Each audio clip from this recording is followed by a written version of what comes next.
Hey guys, எல்லாரும் எப்படி இருக்கீங்க?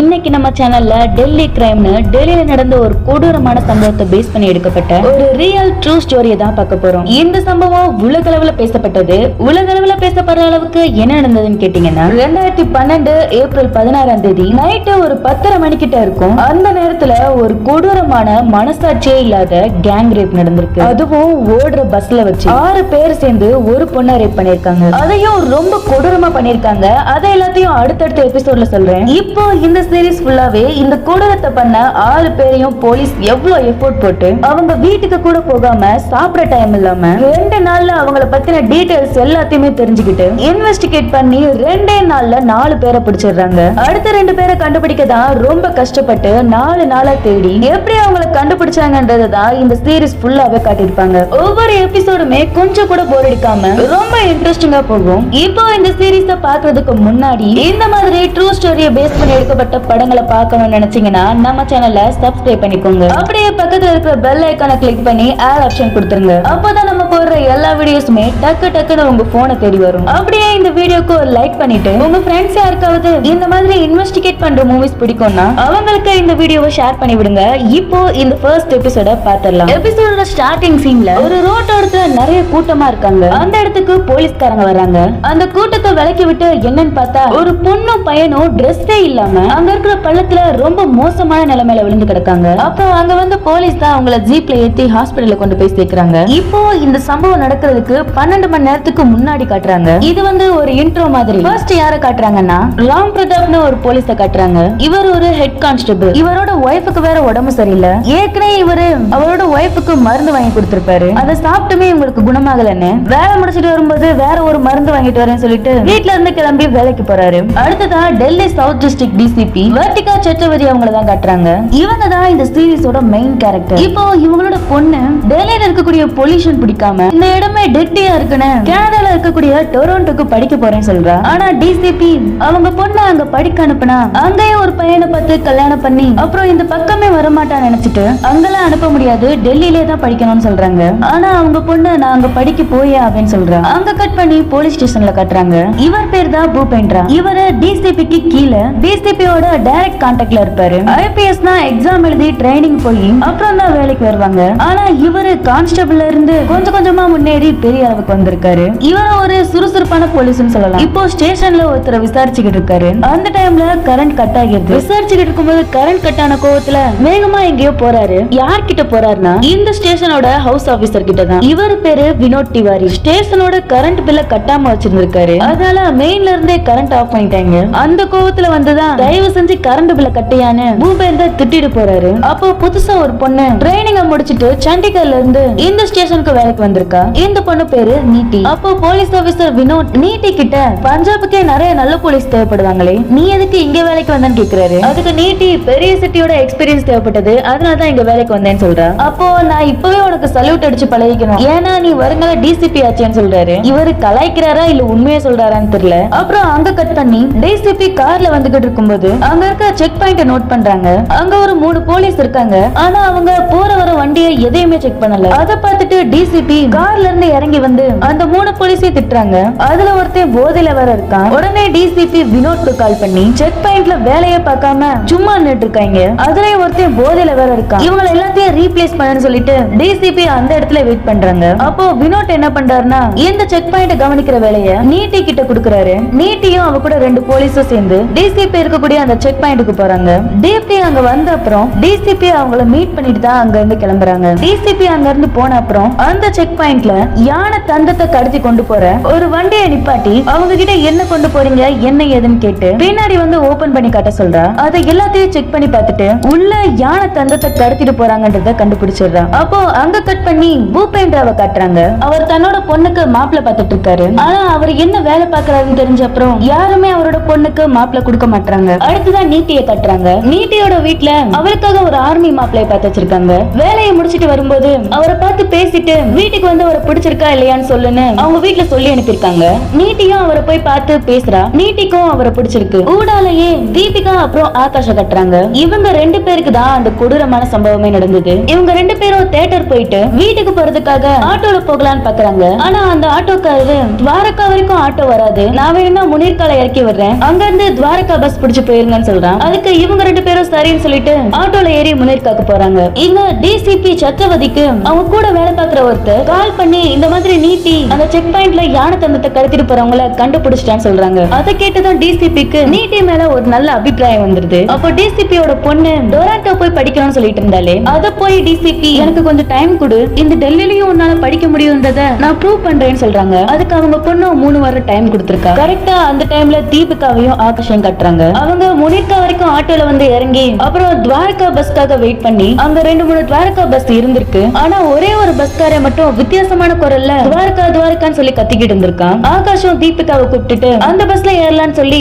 அதுல ஏறிடுறாங்க. அந்த பஸ்ல ஆல்ரெடி ஒரு 5-6 பேர் இருக்காங்க. அப்புறம் என்ன நடந்ததுன்றத காட்டல. ஃபர்ஸ்ட் சீன்ல அவங்க 2 பேருமே ரோட்டோரமா விழுந்து கிடந்திருந்தாங்களே, அதுல இருந்து இப்ப காட்டுறாங்க. ஹெட் கான்ஸ்டபிள் ராம் பிரதாப் தான் அவங்களை தூக்கிட்டு போய் ஹாஸ்பிடல்ல சேர்க்கிறாரு. அப்போ அங்க இருக்கிற டாக்டர் தீபிகா கிட்ட என்ன நடந்ததுன்னு சொல்ல முடியுமான்னு கேக்குறாங்க. அப்போ தீபிகா அவளால பேசவே முடியாம ரேப் பண்ணாங்க, அப்புறம் என்ன அடிச்சாங்க, அப்புறம் ஒரு அயன் ராட வச்சு என்ன அடிச்சாங்க, அப்புறம் அதே ராடையே என்னோட வெர்ஜினாக்குள்ள நுழைச்சாங்க. அப்போ இன்னொன்னு சொல்றா, எனக்கு தோணுது எனக்குள்ள இருந்து குடலை வெளியே ஊறி இருப்பாங்களோன்னு. அதை கேட்டதும் டாக்டருக்கு ஷாக் ஆகிருது. அப்போ டாக்டர் தீபிகா கிட்ட எல்லாம் சரியாகிரும்னு தைரியம் சொல்றாங்க.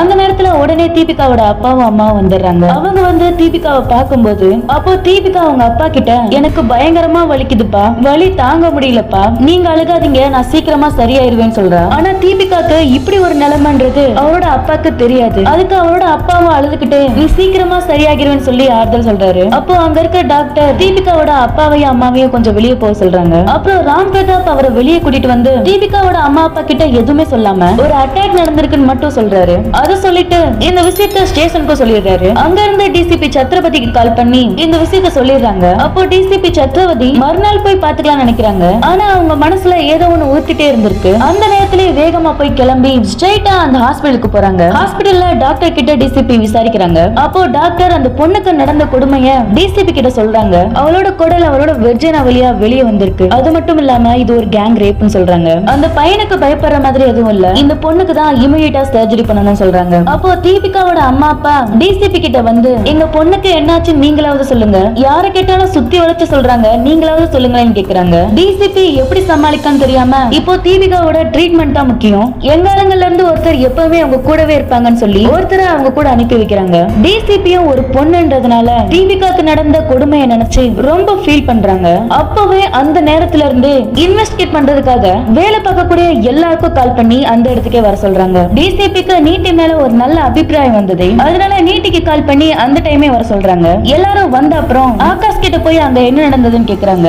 ஆகாஷும் அந்த பஸ்ல மொத்தமா 6 பேர் இருந்தாங்கன்னு சொல்றான். பஸ் டிரைவரையும் சேர்த்து மொத்தமா அந்த இடத்துல 6 பேர் இருந்திருக்காங்க. அந்த 6 பேர்ல 2 பேரு திடீர்னு ஆகாஷ பேட் வேர்ட்ஸ்ல திட்ட ஆரம்பிச்சிருக்காங்க. அப்போ ஒருத்தன் ஆகாஷ அடிச்சிருக்கான். ஆகாஷும் அவங்களை அடிக்க ட்ரை பண்ணேன்னு சொல்றான். அப்போ டிசிபி அவங்க பேர் ஏதாவது உன் காதுல விழுந்துச்சான்னு கேக்குறாங்க. அதுக்கு ஆகாஷ் ஒருத்தன் பேரு பிரஜேஷ், அவன் விகாஸ் கிட்ட இரும்பு ராட கொண்டு வான்னு சொன்னான். அவனும் எடுத்துட்டு வந்தான். அப்புறம் அந்த ராட வச்சு என்ன அடிச்சாங்கன்னு சொல்லி ஆகாஷ் அப்பவே அழுத ஆரம்பிச்சிடுறான். ஆகாஷ் அடிக்கும் போது தீபிகா அதை தடுக்க ட்ரை பண்ணிருக்கா. அப்பதான் அவளை அடிச்சு பின்னாடி எடுத்துட்டு போயிருக்காங்க. அவளும் நல்லா கத்திருக்கா. ஆனா அவ கத்துனது பஸ்ஸை விட்டு வெளியவே கேட்கல. அப்போ டிசிபி ஆகாஷ் கிட்ட இது ஒரு கேங் ரேப்னு சொல்றாங்க. அதுக்கு ஆகாஷ் அழுதுகிட்டே எனக்கு தெரியாதுன்னு சொல்றான். அந்த டிரைவர் கடைசியா வந்து ஆகாஷ இரும்பு ராடால அடிச்சிட்டு பின்னாடி போயிருக்கான். அப்போ கொஞ்ச நேரத்திலேயே அவ செத்துட்டாடான்னு சொல்லி சவுண்ட் கேட்டது. அப்பவே எங்களோட துணி போன் எல்லாத்தையுமே எடுத்துக்கிட்டு எங்களை பஸ்ல இருந்து கீழே தள்ளி விட்டுட்டாங்க. அப்புறம் திரும்பவும் அவங்க பஸ் திருப்பி வந்து எங்க மேல பஸ் ஏத்தி கொல்ல பார்த்தாங்க. அப்போ தீபிகா அன்கான்சியஸா இருந்தா, அதனால அவளை பிடிச்சு இழுத்து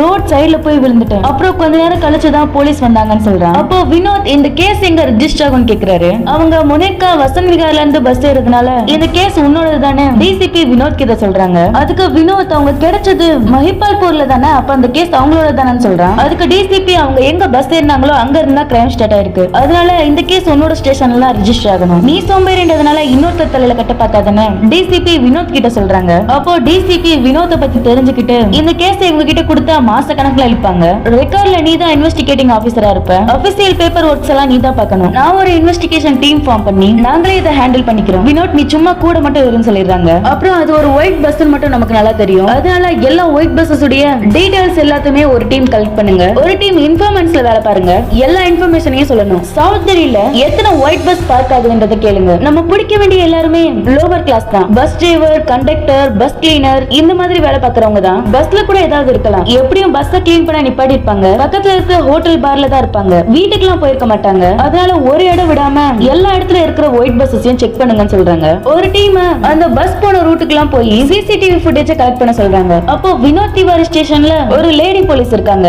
எல்லா பயாலஜிக்கல் இன்ஃபர்மேஷனையும் நீ தான் கொடுக்கணும்னு சொல்றாங்க. கடைசியா நீதி கிட்ட வந்து இந்த கேஸ் முடியற வரைக்கும் நீ அந்த பொண்ணு கூடவே தான் இருக்கணும். ஏன்னா அந்த பொண்ணுக்கும் உன்னோட வயசு தான் இருக்கும். இப்போ இருந்து அந்த பொண்ணை உன் கூட பிறந்த சிஸ்டர் மாதிரி நல்லா பாத்துக்கணும்னு சொல்லி அனுப்பி வைக்கிறாங்க. அப்புறம் டிசிபியும் பூபேந்திராவும் அங்க இருந்து கிளம்பி ஸ்டேஷனுக்கு வராங்க. அங்க பூபேந்தரோட ஆபீஸ்ல தான் இந்த கேஸ் முடியற வரைக்கும் டிசிபி இருக்க போறதா சொல்றாங்க. அப்போ பூபேந்தர் டிசிபி கிட்ட இந்த கேஸ்ல அப்படி என்ன இருக்கு, இது எதுக்கு நீங்க இவ்வளவு சீரியஸா எடுத்துக்கிறீங்கன்னு சொல்லி டிசிபி கிட்ட கேக்குறாரு. அதுக்கு டிசிபி ரொம்ப கோவப்பட்டு அந்த பொண்ணுக்கு நடந்தது நம்ம பொண்ணுக்கு நடந்ததுன்னா நம்ம என்ன ஆயிப்போம் கூட தெரியாது. அந்த சோம்பேறி வினோத நம்பில அந்த கேஸ் கொடுக்க முடியாது. இந்த மாதிரி ஆளுங்கெல்லாம் வீட்ல தான் மீசியை முறுக்கிட்டு இருப்பாங்க. கேஸ் வந்தா காணாம போயிருவாங்க. அதனாலதான் இந்த கேஸ நானே எடுத்துக்கலாம் முடிவு பண்ணிட்டேன்னு டிசிபி பூபேந்தர் கிட்ட சொல்றாங்க. அப்புறம் ஒரு டீம் சிசிடிவி ஃபுட்டேஜ் எடுக்கிறதுக்காக ஒரு ஹோட்டலுக்கு போறாங்க. அந்த டீம்ல இருக்கிறவர் பேரு ஜெயராஜ் சிங். இவரு சப் இன்ஸ்பெக்டர். அப்புறம் கால் டீடைல்ஸ் எல்லாத்தையுமே சுதீர் சிங்னு ஒருத்தர் எடுத்துக்கிட்டு இருக்காரு. அப்புறம் அந்த ஒயிட் பஸ் பத்தின டீடைல்ஸ் தெரிஞ்சுக்கிறதுக்காக ராகேஷ்னு ஒருத்தர் அவருக்கு தெரிஞ்சவங்களுக்கு கால் பண்ணி அந்த ஒயிட் பஸ் பத்தின டீடைல்ஸ் கேட்டுக்கிட்டு இருக்காரு. அப்புறம் அந்த ஹாஸ்பிடல்ல கட்டுறாங்க.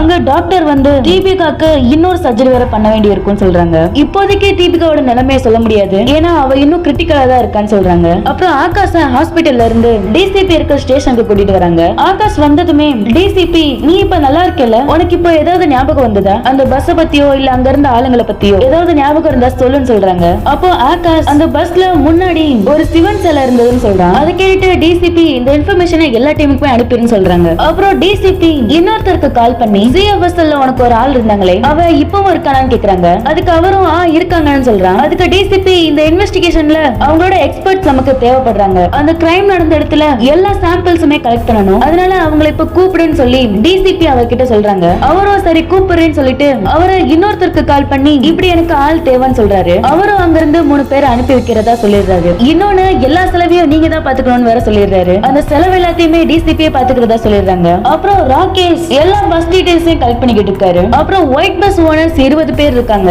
அவங்களையும் விசாரிக்கணும்னு சொல்லிக்கிட்டு இருக்காரு. அப்போ டிசிபி என்னன்னா அந்த 20 ஒயிட் பஸ் ஓனர்ஸையுமே இங்கேயே வர சொல்லிடு, அவங்க கிட்ட நான் டைரக்டா பேசணும்னு சொல்றாங்க. அதுக்கு ராகேஷும் சரின்னு சொல்லிடுறாரு. அப்புறம் எல்லா இடத்துலயும் தீவிரமா தேடிக்கிட்டு இருக்கும்போது போலீஸ் ஒரு ஒயிட் பஸ் நிப்பாட்டி எல்லா ஒயிட் பஸ்ஸையும் விசாரிக்கிற மாதிரி இவங்களையும் விசாரிக்கிறாங்க. விசாரிச்சுட்டு கீழே இறங்கிடுறாங்க. அப்படி அவங்க போகும்போது தான் காட்டுறாங்க அந்த பஸ்ல தான் சிவன் சிலை இருக்கு. அந்த சிவன் சிலை இருக்குன்ற இன்ஃபர்மேஷன் எல்லாருக்குமே போய் சேரல போல. அதனால இந்த போலீஸ்காரங்க இந்த பஸ்ஸ கண்டுக்காம விட்டுறாங்க. கடைசியா இந்த சிவன் சிலையை காட்டினதோட இந்த எபிசோட முடிக்கிறாங்க. அடுத்த எபிசோட் இன்னும் தரமா இருக்க போது. நீங்க அடுத்த எபிசோடே பார்க்கணும்னு நினைச்சீங்கன்னா நம்ம சேனலை சப்ஸ்கிரைப் பண்ணிக்கோங்க. அப்பதான் நம்ம போடுற எல்லா வீடியோஸுமே உங்க போனை தேடி வரும். அப்புறம் இந்த சீரிஸ் உங்களுக்கு பிடிச்சிருந்ததுன்னா மறக்காம வீடியோக்கு லைக் பண்ணிருங்க.